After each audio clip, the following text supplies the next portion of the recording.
नमस्कार, मैं श्वेता और आप देख रहे हैं न्यूज फॉर नेशन।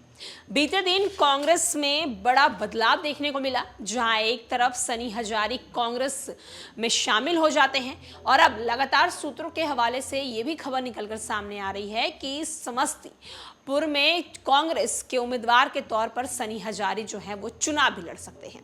लेकिन सवाल ये खड़ा होता है कि चिराग पासवान की पार्टी यानी कि लोक जनशक्ति पार्टी रामविलास जो समस्तीपुर से जदयू कोटे के मंत्री अशोक चौधरी की बेटी को टिकट दे चुके हैं, ऐसे में क्या चिराग पासवान की जो गाड़ी है वो कहीं ना कहीं लटकती हुई नजर आ रही है। क्योंकि आपको बता दें कि चिराग पासवान के जीजा जी जो हैं वो जमुई से लड़ने वाले हैं। लोक जनशक्ति पार्टी के संस्थापक रामविलास पासवान के रिश्तेदार और बिहार सरकार के नीतीश कुमार की पार्टी जदयू के मंत्री महेश्वर हजारी के बेटे सनी हजारी थक हारकर कांग्रेस में शामिल हो गए।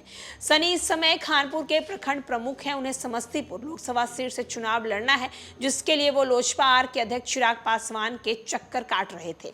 लेकिन चिराग ने अनुसूचित जाति यानी कि एसी के लिए रिजर्व समस्तीपुर लोकसभा क्षेत्र से जदयू की कोटे की मंत्री अशोक चौधरी की बेटी शांभवी चौधरी को टिकट दे दिया। शांभवी महावीर मंदिर ट्रस्ट के सचिव और पूर्व आईपीएस किशोर कुणाल की बहू भी हैं।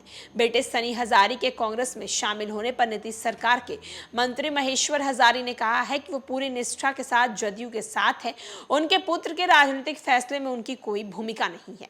लोकसभा चुनाव लड़ने को बेताब सनी हजारी एक सप्ताह पहले लोजपा जिंदाबाद कर रहे थे। टिकट की चाह में चिराग पासवान के जीजा अरुण भारती के नामांकन में उनकी गाड़ी से लटक कर जमुई में फोटो खिंचवा रहे थे, लेकिन टिकट नहीं मिलने पर वो कांग्रेस में शामिल हो गए।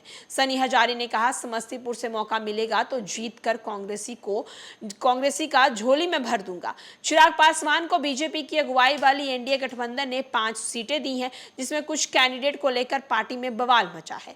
जमुई में उन्होंने अपने बहनोई अरुण भारती उतार दिए हैं, जबकि वैशाली से पार्टी तोड़ने वाली वीना सिंह को दोबारा टिकट दिया। समस्तीपुर से शांभवी चौधरी कैंडिडेट है। अगर कांग्रेस सनी हजारी को टिकट देती है तो समस्तीपुर से जदयू के 2 मंत्रियों के बेटे और बेटियों के बीच चुनावी मुकाबला जो है वो देखने को मिलेगा। सनी हजारी तीसरी पीढ़ी के राजनेता है। उनके दादा रामसेवक हजारी बिहार विधानसभा के 6 टर्म विधायक, एक बार लोकसभा के सांसद रहे हैं। सनी के पिता महेश्वर हजारी भी एक बार समस्तीपुर लोकसभा जा चुके हैं, 3 बार विधायक रहे हैं। महागठबंधन सरकार के दौरान डिप्टी स्पीकर रहे हैं। महेश्वर हजारी पहले नीतीश सरकार के मंत्री रहे थे और इस समय भी वो मंत्री हैं। तो आप देख सकते हैं कि कल जो सनी हजारी चिराग पासवान की पार्टी के इर्द गिर्द घूम रहे थे, चिराग पासवान के जीजा अरुण भारती के कार में लटक कर फोटो ले रहे थे, तो अब वो सनी हजारी कल कांग्रेस में शामिल होते हैं। और अब देखना होगा कि जिस टिकट के लिए सनी हजारी चिराग पासवान के इर्द गिर्द घूमते हुए नजर आ रहे थे, उन्हें कांग्रेस समस्तीपुर से टिकट देती है या नहीं। फिलहाल के लिए इस अपडेट में इतना ही।